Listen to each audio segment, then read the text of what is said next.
Hello, my name is Vladislav Molatsov. I am a researcher from the Wireless Network Lab in the Institute for Information Transmission Problems of the Russian Academy of Sciences. Today I'm going to present our work, Find, an SDR-based tool for fine indoor localization.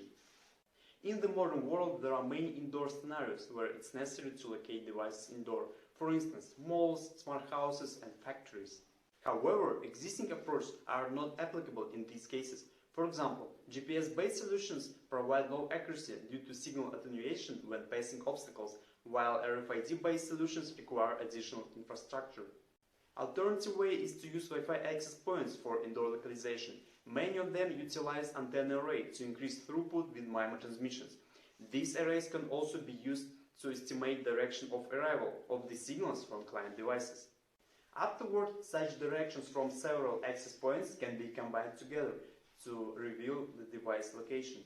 Despite several promising techniques, including machine learning methods showing the symmetry level accuracy, there is no exact answer. What is the most accurate algorithm for angle of arrival estimation?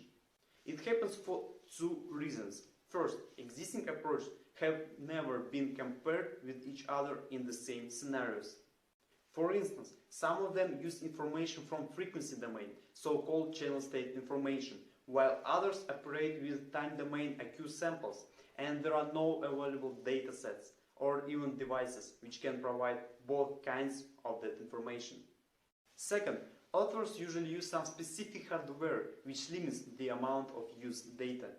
Most of the works exploit Intel CSI tool, providing CSI from 30 subcarriers of a 40 MHz Wi-Fi frame, while the CSI values from over 70 others are skipped. Therefore, they cannot investigate all possibilities of the proposed algorithms.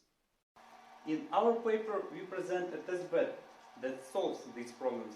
Our testbed consists of 4-channel Wi-Fi receiver, a rotation platform, and a Wi-Fi transmitter. The receiver is based on National Instruments USRP.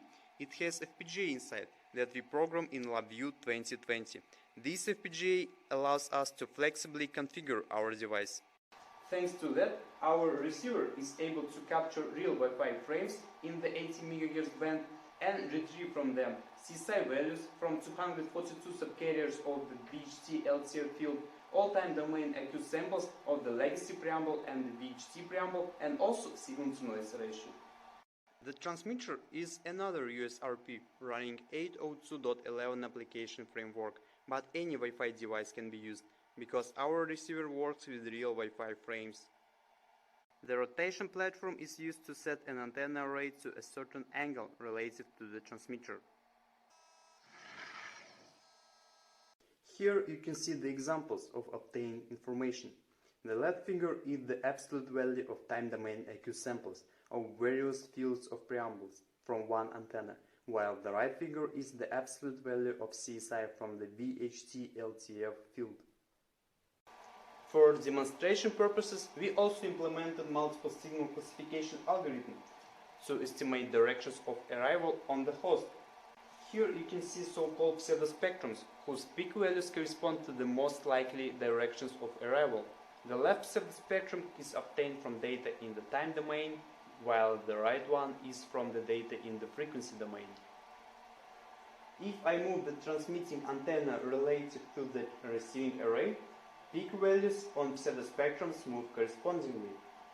Now let's talk about the calibration process. In practice, even though different channels of the receiver share the same local oscillator, there is a phase shift between the signals arrived from different channels, which is detrimental to localization accuracy. By channel here, I mean a combination of antenna, feed line, and RF chain inside USRP. Nevertheless, this phase difference is constant in time and is caused solely by imperfections of components mentioned above. Therefore, only one-time calibration must be performed to eliminate its impact.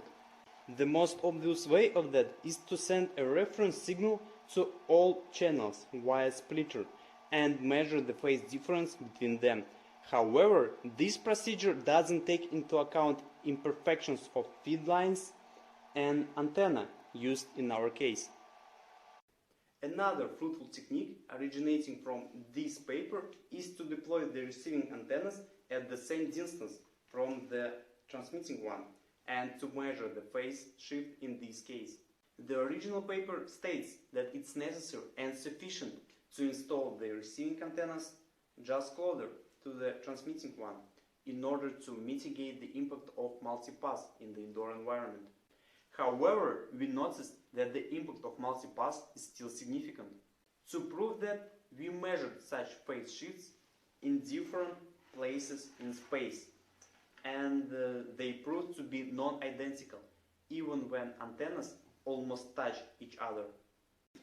It can be seen here when we plot the phase difference between channels in various positions in the classroom. Thereby, we proposed a new calibration procedure to overcome these problems. We decided to perform calibration in the same way, but this time in an anechoic chamber, where the impact of multipass is reduced vastly. You can see how our curves differ in this case. On the left, you can see the previous graph, while the results on the right are obtained in an anechoic chamber. That is why here lines seem much more horizontal. Quick note, all calibration data is provided as well. Now let's move to the process of dataset gathering. We have collected data from over 300,000 frames in a classroom and over 80,000 frames in an anechoic chamber. The receiver and transmitter are placed in different positions in space, while the real direction of arrival is also tracked. We carry out experiments in semi-automatic mode. Firstly, we manually set the testbed to a certain position. Then, that platform is rotated at a defined angle, where our tool receives several frames, after which antennas are rotated to the next angle. All gathered data is made open for further development and testing of direction of arrival estimation algorithms. To sum up, our contribution is the following. First, we designed a testbed which allows us to extract from real Wi-Fi frames all possible information that can be useful for angle of arrival estimation. Second, we came up with a new calibration procedure reducing the constant phase shift between receiving paths caused by hardware imperfections. Third, we gathered a huge dataset with various directions of arrival in an anechoic chamber and in a classroom in order to facilitate further research in the area of indoor localization and, for example, intelligent surfaces becoming extremely popular. Thank you for your attention.